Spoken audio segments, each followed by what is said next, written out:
didn't you read the speech? This is all about price gouging and these corporations trying to just stick it to everybody. So we have Joe Biden talking about that with this big oil clip. Andy, go ahead and roll that one. Let's listen to the president. Have you noticed Big Oil just reported its profits, record profits? Last year they made $200 billion in the midst of a global energy crisis. I think it's outrageous. Sorry. Why? They invested too little of that profit to increase domestic production. And when I talked to a couple of them, they say, we're afraid you're going to shut down all the oil wells, all the oil refineries anyway, so why should we invest in them? Yeah. I said, we're going to need oil for at least another decade. And that's going to exceed and beyond that. We're going to need it. We're going to need production. Production.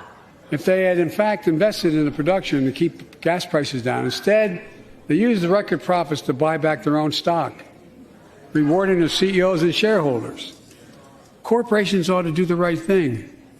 Yeah. That's why I propose we quadruple the tax on corporate stock buybacks and encourage long-term investments. Oh, my God. Yeah. Well, Jim, I'm going to give you a whack at this, but interesting admission from President Biden saying that we're going to need gas for at least another decade. That was, I think, up to and past the 12-year doomsday prediction by AOC a few years ago. But what are your thoughts? Yeah, they should have cut to a visage of AOC when he said that. She probably was losing her mind at that point. Right. Look, Biden is just. He's a moron, and I'm going to explain why. I mean, doesn't take a lot of explanation. But let's put this $200 billion big oil profit in some perspective, shall we? So when he's talking about that, so we're talking about like Exxon, Chevron, and there's like a big three. BP. Yeah, BP, that's it. Well, no, they're British Petroleum. But anyway, there's like 3 or 4 big oil American companies, and then there's some smaller ones. So for the entire industry, he knows that they made $200 billion in profit last year. Let me put that in some perspective.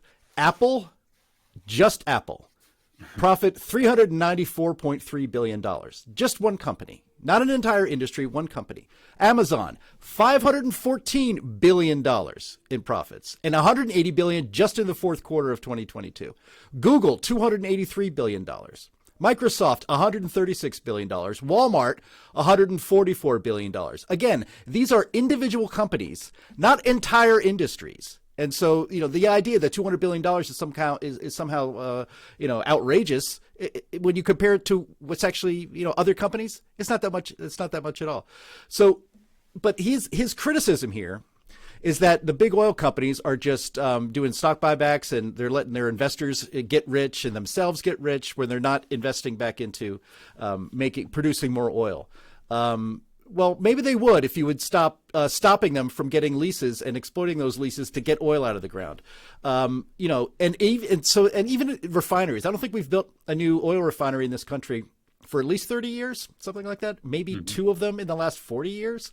And so let's just presume for a moment that Joe Biden would get rid of all these bureaucratic hoops that would be in the way to build a refinery.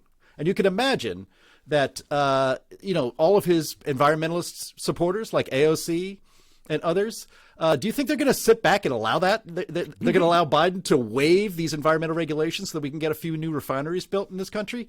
They won't even let the Keystone XL pipeline get built. And that's perfectly safe. It doesn't pollute anything. It doesn't smell. Refineries kind of smell. But even if this was to happen, how soon do you think one refinery could be built?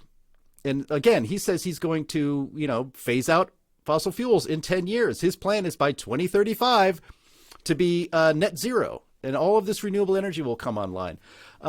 So even in the most rosy, unrealistic scenario, it would take probably 5 years to get that refinery built. Again, even if he waived most of the environmental regulations.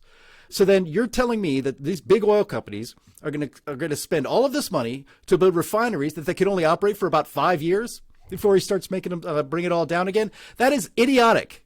That is magical thinking. That is the kind of stuff that comes out of the mouth of somebody who has never worked in the private sector in his life. And he hasn't. He got elected to the Senate at the age of 29 and had to wait till he was 30 when he was actually old enough to be a U.S. senator after he was elected. And he's done this in his entire life.